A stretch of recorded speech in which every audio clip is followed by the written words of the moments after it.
देखो, research proposal नाम से लगता है कि अरे बहुत मुश्किल है, कुछ बहुत ही एकदम आउट ऑफ द वर्ल्ड कुछ है, बट बहुत ही इजी सी चीज होती है रिसर्च प्रपोजल। मुझे भी जब तक नहीं पता होता ना तब तक चीजें मुश्किल लगती हैं। रिसर्च प्रपोजल बहुत ही सिंपल सा एक कॉन्सेप्ट है, मतलब एक स्ट्रक्चर्ड डॉक्यूमेंट होता है। एक पन्ना नहीं, कुछ थोड़े से ज्यादा पन्ने होते हैं।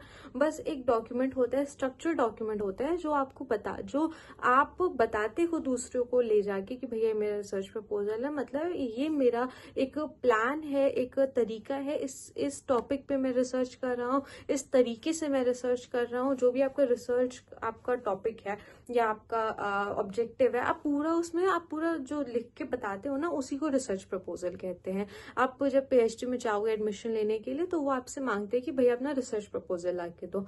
मतलब क्या हुआ, रिसर्च प्रपोजल एक डॉक्यूमेंट होता है, स्ट्रक्चर डॉक्यूमेंट होता है, जिसमें आप लिखते हो कि आप रिसर्च कैसे करोगे, कहाँ से डेटा कलेक्ट करोगे, कैसे करोगे, पूरा आप ए टू जेड उसमें लिखते हो। अब ये चीज वो लोग क्यों मांगते हैं? क्यों? आप पीएचडी करने आ रहे हो, आपको कुछ ज्यादा मालूम तो है नहीं, लेकिन वो बस ये देखना चाह रहे हैं कि आप पीएचडी करना चाह रहे हो तो आप कितना सिंसियर हो, कितना आपको नॉलेज है, आपको एग्जिस्टिंग जो भी टॉपिक है, आपका जो भी सब्जेक्ट है, कितनी नॉलेज है उस बात की, बस इसलिए वो मंगाते हैं। तो आप जब भी एडमिशन के लिए जा रहे हो, आपसे रिसर्च प्रपोजल मंगाया गया है, तो बस आपको एक डॉक्यूमेंट है, एक मुश्किल से 4-5 पन्ने का डॉक्यूमेंट होता है। उसमें आपको लिखना होता है कि आपका टाइटल क्या है। टाइटल मतलब मैं इस टाइटल पे रिसर्च करना चाह रहा हूँ, और जरूरी नहीं कि वही टाइटल आप लेके जाओगे एडमिशन के टाइम पे एंड वो कहेंगे हाँ बस उस पर थप्पा लगा देंगे, यही आपको रिसर्च करनी है 3 साल। ऐसा नहीं है। वो टाइटल आपके लिए बस एक एब्स्ट्रैक्ट टाइटल होता है, जिसको आप प्रेजेंट करते हो कि भैया हाँ देख लो, मुझे नॉलेज है, मैं ऐसे नेम मुंह उठा के आ गया हूँ, मुझे इस टॉपिक के बारे में, इस एरिया ऑफ फील्ड के बारे में थोड़ी सी नॉलेज है। तो जैसे मेरा सब्जेक्ट मैनेजमेंट है, तो मैं अपनी मैनेजमेंट सब्जेक्ट से रिलेटेड कोई एक टाइटल लेके मैं एक टाइटल लिखूंगी, एंड वो इसमें थोड़ा सा पढ़ना पड़ता है आपको, गूगल से आपको थोड़ी सी हेल्प तो लेनी पड़ेगी। आप ऐसे ही नहीं लिख सकते हो कि मैं खुद से सब लिखूंगा।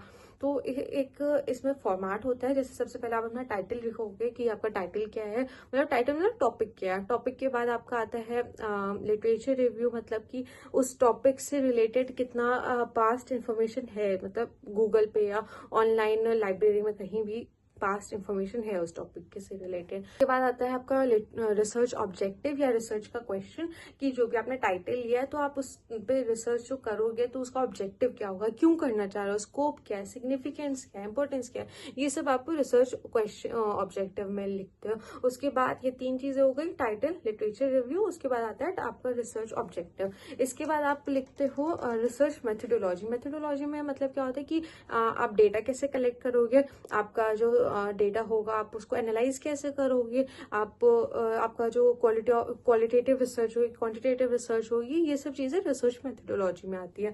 उसके बाद फिर एक आप टेंटेटिव टाइमलाइन बनाओगे कि भैया स्टार्टिंग के 6 महीने में मैं लिटरेचर रिव्यू करूंगा, उसके बाद वाले टाइम में मैं 2-3 महीने लेके मैं डेटा कलेक्ट करूंगा। तो एक टाइमलाइन बेसिकली आपको एक अप्रोक्स टाइमलाइन आप उसमें लिख के देते हो कि मैं इतने टाइम में ये चीजें करूंगा।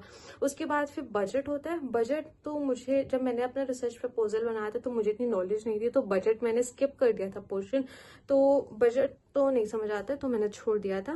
बट बजट ये होता है कि आपको कितना पैसा लगेगा आपको ये रिसर्च में। लेकिन मेरा जैसे थ्योरेटिकल रिसर्च है तो उसमें पैसा तो ऐसा सच नहीं लग रहा, तो मैंने स्किप किया था।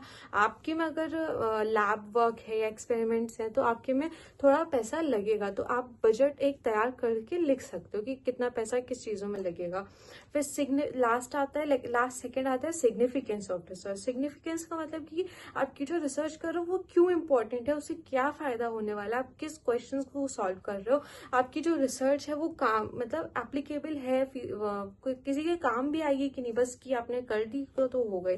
उसके बाद लास्ट में आता है रेफरेंस। रेफरेंस का मतलब कि आपने जो भी लिटरेचर रिव्यू में लिखा है या जो भी आपने डेटा कहीं से पढ़ के लिखा है ना, तो कहाँ से पढ़ के लिखा है वो सब उसमें लिखते हो, बस चीज है।